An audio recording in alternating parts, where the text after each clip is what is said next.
दिल्ली में वो 12 जनवरी 2018 की दोपहर में जोरों की ठंड थी, जब 4 जज जस्टिस चिलमेश्वर के तुगलक रोड के बंगले में प्रेस कॉन्फ्रेंस के लिए इकट्ठा हुए। लेकिन उनका संदेश सबको और ठंडा कर गया। सर्वोच्च न्यायालय के प्रशासन क्रम में पिछले कुछ समय से ऐसी कई चीजें हुई हैं जो नहीं होनी चाहिए थी। अगर इस संस्था को संभाल नहीं सके तो लोकतंत्र जिंदा नहीं बच पाएगा। भारतीय न्यायपालिका के इतिहास में पहली बार 4 वरिष्ठ न्यायाधीश न्यायमूर्ति रंजन गोगोई के नेतृत्व में खुलेआम मुख्य न्यायाधीश दीपक मिश्रा के विवादास्पद भाजपा के पक्ष में फैसले के खिलाफ आवाज उठाए, आरोप लगाते हुए कि वे चुने न्यायाधीशों को सरकार के खिलाफ दर्ज के मामले सौंपते थे। न्यायाधीशों ने एक आवाज में बोला, हम नहीं चाहते कि 20 साल बाद इस देश में कोई बुद्धिमान चिलमेश्वर, रंजन गोगोई, मदन लोकुर, कुरियन जोसेफ को दोषी ठहराए कि उन्होंने अपना जमीर बेच दिया और इस संस्थान का ख्याल नहीं रखा। इसलिए जब मुख्य न्यायाधीश दीपक मिश्रा अक्टूबर 2018 में सेवानिवृत्त हुए और रंजन गोगोई ने नए मुख्य न्यायाधीश का पद संभाला, तो बहुतों का मानना था कि अदालतों को उनका नायक मिल गया। आखिरकार क्या न्यायमूर्ति गोगोई नहीं थे जिन्होंने ये टिप्पणी की? स्वतंत्र न्यायाधीश और शोर मचाने वाले पत्रकार लोकतंत्र की रक्षा में अव्वल दर्जा रखते हैं। उन्होंने अपनी स्वतंत्रता को और साबित किया जब अपने साथी जजों के खिलाफ फैसला सुनाया। सत्तारूढ़ पार्टी द्वारा सेवानिवृत्त न्यायाधीशों को नौकरी देना न्यायपालिका की स्वतंत्रता पर एक कलंक है। इसलिए वाकई हैरानी की बात थी कि जब राफेल केस सामने आया, सरकार के खिलाफ पहला संवेदनशील मामला जो प्रधानमंत्री मोदी के पहले कार्यकाल को अस्थिर करने का शकुन दिखा रहा था, मुख्य न्यायाधीश रंजन गोगोई ने राष्ट्रीय हित के नाम पर पारदर्शिता के सिद्धांतों को ठुकराते हुए आदेश दिया। विमानों के मूल्य से संबंधित विवरण इस अदालत को सीलबंद लिफाफे में दिया जाए। फिर मुंह जबानी बातचीत के लिए वायुसेना के अधिकारियों को अदालत में बुलाया, जो सार्वजनिक रिकॉर्ड पर कभी डाला नहीं गया, और नरेंद्र मोदी सरकार के पक्ष में फैसला सुनाया, उन्हें बड़ी शर्मिंदगी से बचाते हुए। राफेल केस की सुनवाई के दौरान सुप्रीम कोर्ट के एक जूनियर सहायक ने गोगोई पर व्यक्तिगत आरोप लगाए। सीजीआई गोगोई के गलत यौन व्यवहार को विफल करने के अंजाम में मुझे और मेरे परिवार को हैरान परेशान किया जा रहा है।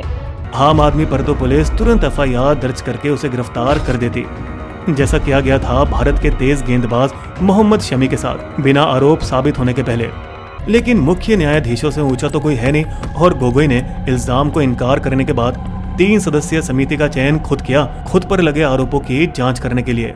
हालांकि ये तारीफ काबिल है कि उन्होंने 2 महिला जज जस्टिस इंदु मल्होत्रा और जस्टिस इंदिरा बनर्जी को चुना।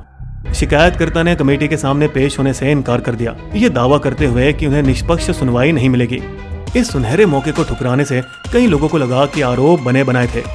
एक छिन्न जांच के बाद सुप्रीम कोर्ट ने अपनी वेबसाइट पर नोटिस अपलोड किया, मुख्य न्यायाधीश गोगोई के खिलाफ आरोपों में कोई ठोस आधार नहीं मिला, मामला खारिज। हालांकि शिकायतकर्ता को समिति की रिपोर्ट न देने से और न ही अपनी तहकीकात को सार्वजनिक करने से जांच प्रक्रिया को सवालों के घेरे में ला खड़ा किया। मोदी सरकार द्वारा शुरू की गई चुनावी इलेक्टोरल बॉन्ड योजना एक और विवादास्पद मामला था, जिसकी अध्यक्षता सीजीआई गोगोई ने की। ऐसा प्रतीत होता है कि चुनावी बॉन्ड या चंदा विशेष रूप से राजनीतिक दलों को काला धन देने के लिए खास बनाई गई खामियां थी, जहां देनदार की पहचान का खुलासा करने की कोई जरूरत नहीं थी। इस मामले की वैधता भाजपा के लिए बड़ी महत्वपूर्णता रखती थी, क्योंकि 2014 लोकसभा चुनाव से पहले चंदा में इकट्ठा हुए 2410 करोड़ रुपए में से 60% यानी 1450 करोड़ रुपए इन्हीं चेहरा विहीन बॉन्ड के माध्यम से मिले थे। अन्य दलों ने भी इस योजना का उपयोग किया, लेकिन कुल मिलाकर भी उनकी मात्रा भाजपा की तुलना में कुछ भी नहीं थी। जब इन योजना के खिलाफ याचिका दायर की गई, सभी राजनीतिक दलों को अगले लोकसभा चुनावों से पहले सीलबंद लिफाफे में सारा विवरण पेश करना होगा।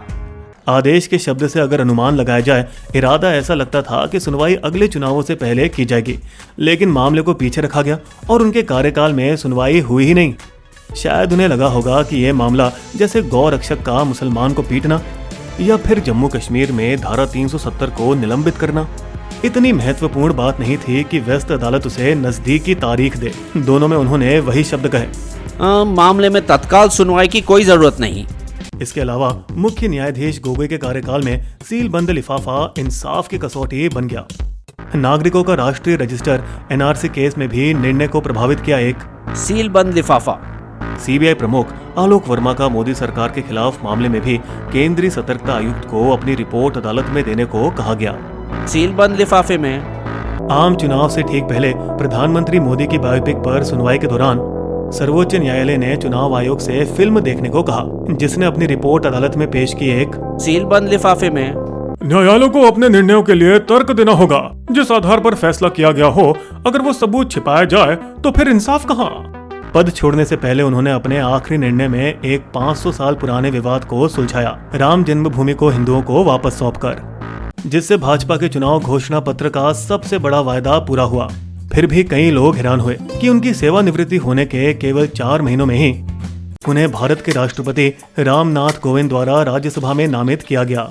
अफसोस कि जो अवसर इतने गर्व की बात होनी चाहिए थी, विपक्षी बेंचों के नेताओं ने गोगोई के खिलाफ नारे लगाए, शर्म करो, शर्म करो। आखिर ऐसा क्या हुआ कि एक प्रतिष्ठित मुख्य न्यायाधीश को ऐसा सार्वजनिक अपमान झेलना पड़ा? भारतीय संविधान के अनुच्छेद 80 खंड 3 के तहत राष्ट्रपति 12 लोगों को राज्यसभा सदस्य नामित कर सकते हैं, लेकिन सिर्फ वो जो कोई खास कौशलता, ज्ञान या व्यवहारिक अनुभव रखते हैं, साहित्य, विज्ञान, कला या सामाजिक सेवा में। पूर्व मुख्य न्यायाधीश को इन सब विषयों में अनुभव आता कैसे? अपनी पूरी जिंदगी जो कोर्ट में गुजारी। उनके एक समय के क्रांतिकारी साथी कुरियन जोसेफ उन 4 में से एक, जिन्होंने तत्कालीन सीजीआई के खिलाफ विद्रोह किया था, अपनी जुबान पर लगाम नहीं लगाई। मैं ये देखकर हैरान हूँ कि कैसे न्यायमूर्ति गोगोई, जिन्होंने कभी इतना साहस दिखाया था, आज अपनी स्वतंत्र सोच के साथ समझौता करके न्यायपालिका के आत्मविश्वास को हिला डाला। लेकिन गोगोई ने अपनी नियुक्ति का तर्क पेश किया, राष्ट्र निर्माण के लिए शासन और न्यायपालिका को एक साथ काम करना होगा। हालांकि भारतीय संविधान का अनुच्छेद 50 ये साफ तौर पर कहता है कि दोनों को अलग अलग ही रहना चाहिए। भारतीय न्यायपालिका को विधायी और कार्यकारी से स्वतंत्र होना चाहिए। कुछ जजों ने रिटायरमेंट के बाद राजनीति में कदम रखा है, लेकिन चुनाव लड़ने और जीतने के बाद असम के मुख्य न्यायाधीश गुमान मल लोढ़ा सेवानिवृत्त होने के बाद भाजपा के टिकट पर 3 बार लोकसभा चुनाव जीते। जस्टिस KS हेगड़े ने भी चुनाव लड़ा और जनता पार्टी की ओर से लोकसभा स्पीकर बने। न्यायमूर्ति कृष्णा अय्यर रिटायरमेंट के बाद केरल की पहली कम्युनिस्ट पार्टी EM नंबूदरीपाद के सरकार में कानून मंत्री बने। मुख्य न्यायाधीश M हिदायतुल्लाह सेवानिवृत्त होने के 9 साल बाद भारत के 6ठे उपराष्ट्रपति नियुक्त किए गए प्रधानमंत्री चरण सिंह के मुख्तसर कार्यकाल के दौरान। लेकिन 2 सेवानिवृत्त न्यायाधीश ऐसे भी थे जिन्हें सरकार ने नामित किया, बिल्कुल गोगोई की तरह। बॉम्बे हाई कोर्ट के पूर्व मुख्य न्यायाधीश MC चागला अमेरिका में भारत के राजदूत बनाए गए।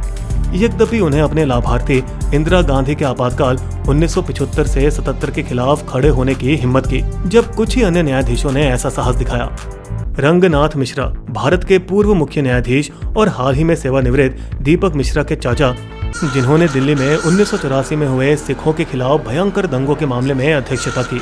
कांग्रेस को हल्की सजा देने के बाद शायद उन्हें राज्यसभा सीट से भी नवाजा गया।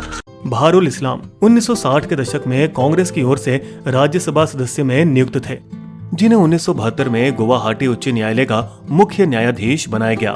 कांग्रेसी होने के नाते कोई आश्चर्य की बात नहीं कि अपने कार्यकाल के दौरान तत्कालीन बिहार कांग्रेस के CM जगन्नाथ मिश्रा को पटना शहरी सहकारिता के मामले में उन्होंने निर्दोष ठहराया। सेवानिवृत्त होने के बाद उन्हें एक बार फिर से राज्यसभा सीट इनाम में दिया गया। हालांकि बहारुल इस्लाम के अलावा वे सभी सेवानिवृत्त होने के कई सालों बाद नवाजे गए, गोगोई के विपरीत, जिन्हें सिर्फ 4 महीनों के भीतर नामांकित किया गया।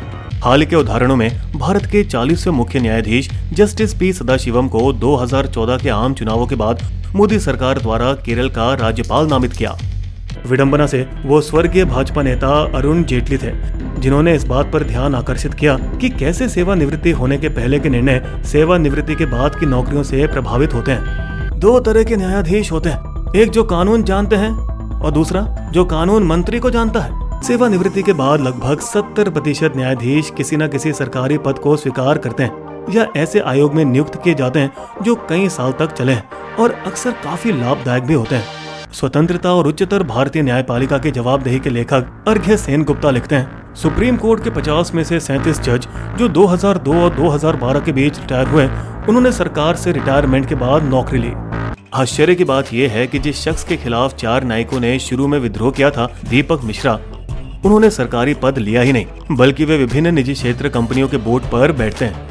अतीत में जो कुछ हुआ उसका मतलब ये नहीं कि गोगोई के साथ जो हुआ वो ठीक है। गोगोई की राज्यसभा में नियुक्त होना जनता को ये दिखाता है कि न्यायिक स्वतंत्रता में संदिग्ध होने की संभावना हुई हो या नहीं, और ये किस्सा आने वाले न्यायाधीशों के निर्णय पर अनुचित शक डालने का गलत काम करेगा। बिस्बो की शायरी।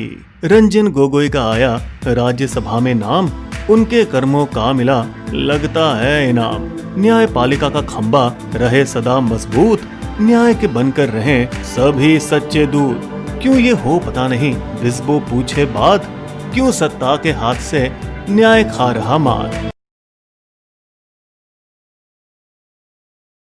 अगर आपको हमारी वीडियो पसंद आए तो सब्सक्राइब करें हमारे YouTube चैनल को और पेज पर बने बेल आइकन को क्लिक जरूर कीजिएगा ताकि आपको हमारे लेटेस्ट वीडियो की जानकारी आसानी से मिल सके। धन्यवाद।